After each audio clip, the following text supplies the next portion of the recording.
इस बीच बड़ी खबर है, प्रदेश में हुआ है बड़ा प्रशासनिक फेरबदल। 187 आरएएस अफसरों के तबादले, कार्मिक विभाग ने आदेश जारी कर दिया। देखिए, सूची का इंतजार था और ये सूची अब फाइनली आ गई है।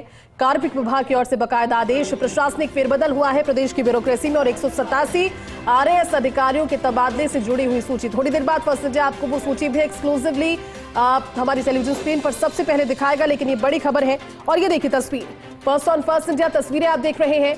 पूरी सूची जिसमें 187 नाम आरएएस अधिकारियों के जिनके तबादले हुए हैं और प्रदेश की ब्यूरोक्रेसी का प्रशासनिक फेरबदल, ये बड़ा बदलाव, प्रदेश का बड़ा प्रशासनिक फेरबदल। देखिए, पहले जो सूची आई थी आईआरएस की, उसके बाद में लगातार इस चीज को लेकर इंतजार भी था और हमारे साथ ज्यादा जानकारी साझा करने के लिए एसोसिएट एडिटर डॉक्टर ऋतुराज जुड़े हैं। डॉक्टर ऋतुराज, इंतजार था इस सूची का, बड़ा प्रशासनिक फेरबदल हुआ है जिसमें 187 नाम इस समय देख पा रही हूं मैं, क्या जानकारी इस पूरे सूची को लेकर? देखिए, इसमें जो प्रमुख रूप से सामने आ रहा है, एडीएम काफी बदले गए हैं। अगर हम मोटे तौर पर देखें तो कम से कम 10 से 20 एडीएम यहाँ पर बदले गए हैं। वहीं एसडीओ की भी तबादला सूची में नाम है और ये भी संख्या खासी ज्यादा है। पहले ऐसा माना जा रहा था कि करीब करीब 250 की सूची ये आएगी, लेकिन जो एसडीओ होते हैं उनके लिए एक मार्गदर्शन मांगा गया था, क्योंकि जनगणना का कार्य जारी है और ये संभवतः इजाजत देने के साथ ही ये जो है तबादले किए गए हैं। एक इस तबादले में खास है कि आरएस जो अनुराधा गोगिया है, उनका मुख्य सतर्कता आयुक्त गृह विभाग से डीएस कला संस्कृति विभाग का जो तबादला था वो निरस्त कर दिया गया है और ये तबादला 25 अक्टूबर 2025 को किया था। तो यहाँ एक और सवाल यहाँ पर नजर आता है कि ये जो तबादले निरस्त करने की भी प्रक्रिया इतनी लेट क्यों है, क्योंकि अक्टूबर से लेकर और अभी तक का तबादला अब जाकर निरस्त किया है, करीब 7 महीने इस पर हो गए हैं। और एक खास बात कि जो तहसीलदार सेवा से पदोन्नत है उनका यहाँ पर नाम दिखाई देता है। 6 अधिकारी ऐसे हैं जो तहसीलदार सेवा से पदोन्नत है, तो प्रमोशन के बाद इन्हें पोस्टिंग मिली है और प्रमोशन के बाद इन्हें करीब करीब इसमें से 3 अधिकारी ऐसे हैं जिन्हें एसडीओ पद पर पोस्टिंग दी गई है। साथ ही साथ जो अन्य जो रिक्त पद हैं उसे बढ़ने की यहाँ पर कोशिश की गई है। और रिक्त पदों में अगर हम मोटे तौर पर बात करें तो अतिरिक्त मुख्य कार्यकारी अधिकारी जैसे रिक्त पदों को यहाँ पर तरजीह दी गई है बढ़ने में, और जो प्रशासन के अन्य जो महत्वपूर्ण पद है उसमें यहाँ पर तरजीह दी गई है। एक खास बात ये भी कि जो तबादले में प्रमुख जो नाम है, प्रमुख नामों की अगर बात करें तो इन प्रमुख नामों में जसवंत सिंह का नाम आता है जो कि बीकानेर में अतिरिक्त संभागीय आयुक्त हैं। अब पंचायती राज विभाग में अतिरिक्त आयुक्त बनाए गए हैं। गोपाल राम बिरदा जो कि आरएस से आईएएस में प्रमोशन के लिए दावेदारों में से एक हैं और उनका पिछली बार लिफाफा बंद कर दिया गया था क्योंकि उनके खिलाफ जो प्रकरण है उसमें जो अंतिम फैसला था वो नहीं आया था। तो इनका भी तबादला कर दिया गया। अब ये जयपुर आ गए हैं बीकानेर से और अतिरिक्त महानिदेशक बनाए गए हैं जवाहर कला केंद्र में। इसी तरह से परशुराम धानका ये उन नामों में शामिल हैं जो कि सीनियर हैं, लेकिन अभी जो आरएएस आईएएस जो संभावित हैं जो सूची है उसमें इनका नाम तो है, लेकिन संभवतः ये आईएएस नहीं बन पाएंगे। तो इसलिए इनका जो तबादला किया गया है वो मुख्य कार्यकारी अधिकारी पद पर किया है और टोंक से झुंझुनू इनको भेजा गया। इसी तरह से एक सीनियर अधिकारी आते हैं सुरेश कुमार नवल, जिनको भरतपुर विकास प्राधिकरण सचिव पद से जिम्मेदारी दी गई है राजमहल की। अब इन्हें भी जयपुर लाया गया है। तो ये देख सकते हैं कि जो सीनियर अधिकारी हैं उन्हें या तो जयपुर लाने की कोशिश या महत्वपूर्ण पदों पर लगाने की यहाँ पर कोशिश देखी जा सकती है। अरविंद सारस्वत खान विभाग में थे, अब इन्हें बीकानेर भेजा गया है। एक और खास नाम पंकज ओझा का, क्योंकि गोपालन निदेशक के तौर पर काफी सुर्खियां बटोर चुके हैं पंकज ओझा और अब उन्हें सामाजिक न्याय की यहाँ पर जिम्मेदारी दी है।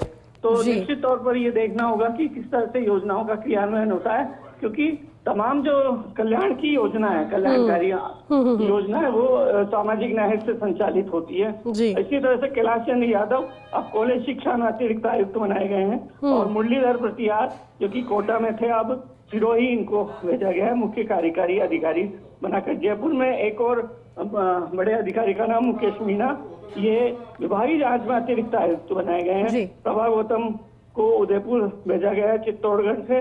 और एक बड़ी संख्या हम ये देख सकते हैं, जो कश्मीर और रोन है, उनको गौपालन निदेशक बनाया गया पंकज ओझा की जगह। तो हाल ही में जो पंकज ओझा जो कि काफी चर्चित रहे, इसके जगह पर उन्हें अब ये कश्मीर और रोन को जिम्मेदारी मिली है।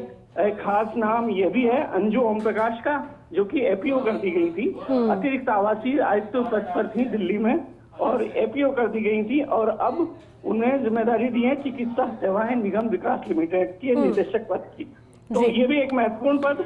तो इनको ये माना जा रहा था कि कोई और पद हो सकता है मिले, लेकिन क्योंकि एपीओ करने के बाद अक्सर ये देखा जाता है कि कहीं अन्य लगाया जाता है, लेकिन इन्हें एक अहम जिम्मेदारी दी गई है। राम रतन सोकरिया हनुमानगढ़ में एडीएम बनाए गए हैं। इसी तरह से अगर भवानी सिंह पवार की बात करें तो सूरतगढ़ में एडीएम बनाए गए हैं। एडीएम की संख्या खासी ज्यादा देखी जा सकती है इसमें। उम्मीदीलाल मीणा है, उन्हें जोधपुर में एडीएम पद का जिम्मेदार यहाँ पर दिया गया है। और एक महत्वपूर्ण पद था अजमेर में, जो कि रिक्त पद था। ये माना जा रहा था कि काफी रिक्त पद हैं प्रशासनिक हल्के में और अभी तक उन्हें नहीं भरा गया। तो अतिरिक्त महानिरीक्षक का जो ये रिक्त पद था, इसमें जिम्मेदारी मिली अनीता चौधरी को, जो कि अजमेर में ही है, और अजमेर में ही इनका तबादला कर दिया गया। तो ये भी एक गौर करने लायक बात। इसी तरह से एडीएम की अगर और बात करें तो एडीएम डीडवाना कुचामन का जिम्मा नरेंद्र कुमार वर्मा को मिला है। इसी तरह से एडीएम अलवर शहर का अंबालाल मीणा को जिम्मेदारी संभालेंगे। मुख्य कार्यकारी अधिकारी जिला परिषद नागौर, इसका जिम्मेदारी मिलेगी रंजीत सिंह को। एक महत्वपूर्ण नाम जिला आबकारी अधिकारी पद पर प्रवीण कुमार अग्रवाल को लगाया गया है। इसी तरह से और अगर एडीएम जयपुर प्रथम की बात करें तो यहाँ राजीव द्विवेदी ये जिम्मेदारी संभालेंगे, जो कि बागतौड़ा में भी एडीएम थे। तो ये भी एक महत्वपूर्ण जिम्मेदारी, क्योंकि एडीएम जयपुर प्रथम का जो पद होता है सबसे अहम पद होता है, और राजीव द्विवेदी इस पद को संभालेंगे। अब जो सबसे बड़ा जो संदेश है इस लिस्ट का, उसमें प्रमुख संदेश यह भी है, और दूदू एडीएम पद की जिम्मेदारी सुरेश कुमार यादव संभालेंगे। इसी तरह से जो उपायुक्त परिवहन सतर्कता अरिताभ कुमार आदित्य को ये जिम्मेदारी दी है। नगर निगम जोधपुर में उपायुक्त बनाया गया है कंचन राठौड़ को। तो हम देख सकते हैं कि जो शहरी निकाय हैं उनमें भी जिम्मेदारी यहाँ पर दी गई है। और एडीएम की अगर और बात करें तो सांचौर में एडीएम बदले गए हैं, प्रकाश चंद्र अग्रवाल अब एडीएम होंगे। इस तरह बीकानेर में उमेश सिंह रत्नू होंगे एडीएम। एडीएम जयपुर उत्तर में अब राजेंद्र सिंह द्वितीय। तो हम जयपुर में खासी हलचल देख सकते हैं। जो शहर का प्रशासन है उसमें एक जयपुर विकास प्राधिकरण के उपायुक्त पद पर, जो कि अभी अभिषेक गोयल थे, डॉक्टर अभिषेक गोयल, अब उनकी जगह जो डीओपी में थे सैयद सिराज अली जेदी, उनको लगाया गया है। तो यह भी एक महत्वपूर्ण पद। और अजमेर में जो एडीएम बनाए गए हैं डॉक्टर अभिषेक गोयल, जो कि अभी जयपुर विकास प्राधिकरण में उपायुक्त पद पर थे। तो जो जेडीए में पुराना प्रशासन था, पुराना जो स्ट्रक्चर था, वो कहीं ना कहीं अभी यहाँ से कई अधिकारियों को चूंकि इधर उधर किया है, तो वो भी दिखाई देता है कि वो हलचल भी दिखाई देती है। विनोद मीणा अब टोंक में एडीएम बनाए गए हैं। इसी तरह से रावत भाटा में राजलक्ष्मी गहलोत को एडीएम बनाया गया है। तो एक विस्तृत जो लिस्ट है उसमें जोधपुर में एडीएम बनाए गए हैं दौलत राम।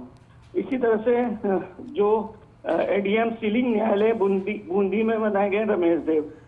तो ये एडीएम कोटा बनाए गए हैं विनोद मल्होत्रा। कोटा में ही कोटा विकास प्राधिकरण के उपायुक्त बनाए गए हैं कुमार सिंघल। तो विभिन्न क्षेत्रों का यहाँ पर ध्यान रखा हुआ है कि जहाँ जेडीए जैसे जगहों को भी छेड़ा गया है, तो जो यूआईटीज हैं या विकास प्राधिकरण हैं उनको भी, उनमें भी खास ध्यान रखा गया है, क्योंकि शहरी निकाय अब निकट भविष्य में होंगे। तो उससे पहले ये कवायद बेहद महत्वपूर्ण मानी जा रही है, बेहद महत्वपूर्ण समझी जा सकती है। इसी तरह से अगर हम एडीएम के बाद एसडीओ को देखें तो मुकेश चौधरी प्रथम भागी में एसडीएम बनाए गए हैं और बायतू बाड़मेर में एसडीएम बनाए गए हैं बद्री नारायण। बिल्कुल और बिल्कुल डॉक्टर ऋतुराज, हम देख भी पा रहे हैं वो सभी नामों की सूची, आपने विश्लेषण भी किया। बहुत शुक्रिया इस पूरी जानकारी के लिए साथ जुड़ने के लिए।